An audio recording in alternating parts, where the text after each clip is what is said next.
Hello అండి, అందరికీ నమస్కారం. ఈరోజు మనం సాధులు వస్తారు జాగ్రత్త అనే ఓ చక్కటి చందమామ కథను విందాం. ఇక కథలోకి వెళ్దాం. రాధమ్మ వంటింట్లో ఉండగా అమ్మగారు అమ్మగారు అన్న పిలుపు వినపడింది. ఆమె బయటికి వచ్చి చూస్తే ఒక మనిషి పిల్లవాడిని ఎత్తుకొని నిలబడి ఉన్నది. ఆమె బిచ్చగత్తె అనుకొని రాధమ్మ ఇంకా వంట కాలేదు, కాస్త ఆగిరా అన్నది. నేను బిచ్చానికి రాలేదమ్మగారు, మాది శ్రీనివాసపురం, నా పేరు గౌరమ్మ.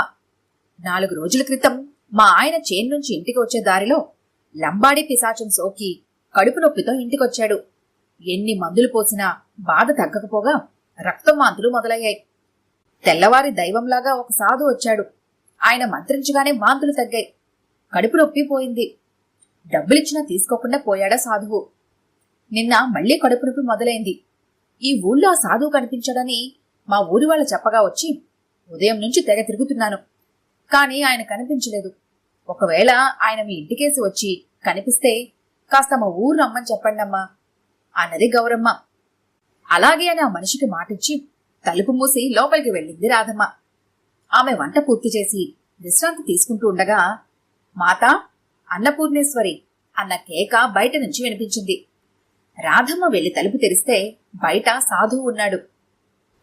వెంటనే గౌరమ్మ ఒక సాధువు కోసం తెగ తిరిగిందన్న విషయం జ్ఞాపకం వచ్చి, మీకు గౌరమ్మ తెలుసా అని ఆమె అడిగింది. ఏ గౌరమ్మ మాత అని అడిగాడా సాధువు. ఆమెది శ్రీనివాసపురమట.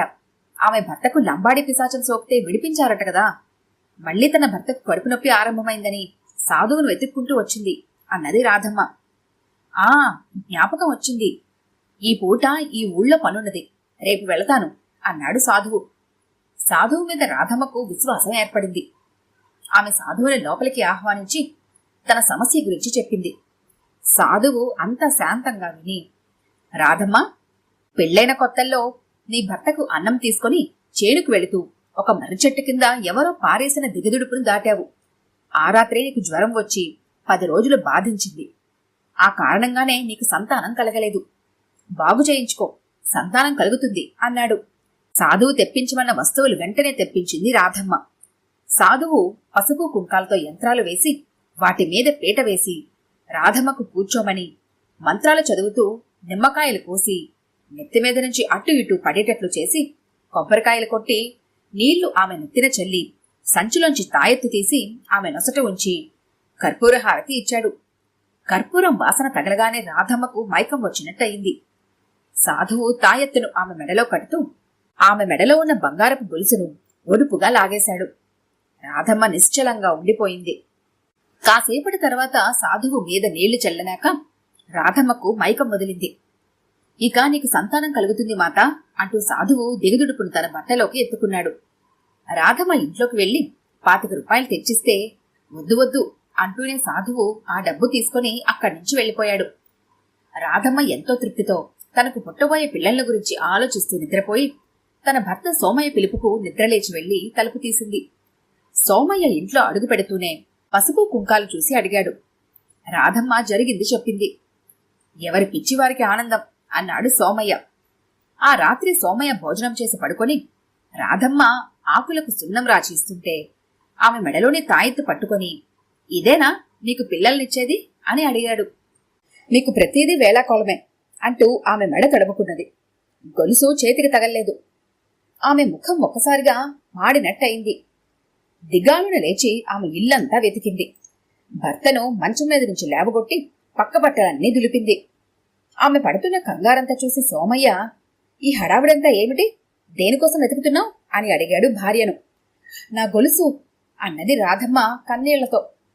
ఎక్కడ పెట్టావు అని భర్త అడిగాడు. ఉదయం తలంటు స్నానం చేసి మెడలో పెట్టుకున్నాను అంటూ రాధమ్మ ఏడ్చింది. సోమయ్యకు సాధువు మీద అనుమానం పోయింది. అతని కోసం అప్పటికప్పుడే ఊరంతా గాలించాడు. సాధువు జాడలేదు. ఊరికి ఉత్తరాన మైలు దూరాన ఒక పాడుబడిన దేవాలయం ఉన్నది. అక్కడ కూడా వెతకాలనిపించి సోమయ్య తన పాలేరును వెంట పిలుచుకుని బయలుదేరాడు. వాళ్లు దేవాలయం చేరేసరికి బాగా చీకటి పడింది. దేవాలయం మెట్ల మీద పిల్లవాడు ఉన్నాడు. దేవాలయంలో ఒక మూల ఎవరో స్త్రీ వంట చేస్తున్నట్టు సోమయ్యకు పొడగట్టింది. ఇంతలో తాగిన మత్తులో పాడుతూ ఎవరో రావటం వినిపించింది. సోమయ్య పాలేరు గుడి గోడ వెనక దాగారు. తాగుబోతు చేతిలో ఉన్న సీసా కింద పెట్టి, ఇదిగో ఏం తెచ్చానో చూడవే అంటూ గొలుసు తీసి చూపించాడు. వెంటనే సోమయ్య, పాలేరు వాడి మీద పడి గొలుసు లాగేసుకుని వాణ్ణి చావబాదారు. వెంటనే వాడికి మత్తు వదిలి సోమయ్య కాళ్ల మీద పడి తనను చంపవద్దని బ్రతిమాలాడు. గౌరీ కూడా సోమయ్య కాళ్ల మీద పడి ఏడ్చింది. సోమయ్య ఇంటికి తిరిగొచ్చి గొలుసు రాధమ్మకిస్తూ, ఆ సాధువు నీ మెడలో గొలుసు తీస్తుంటే నీ తెలివి ఏమైంది అన్నాడు. రాధమ్మకు నోట మాట రాలేదు. ఎవరిని పడితే వారిని గుడ్డిగా నమ్మితే జరిగేది ఇదే. ఈ కథ కనుక మీకు నచ్చినట్టయితే లైక్ చేయండి, షేర్ చేయండి.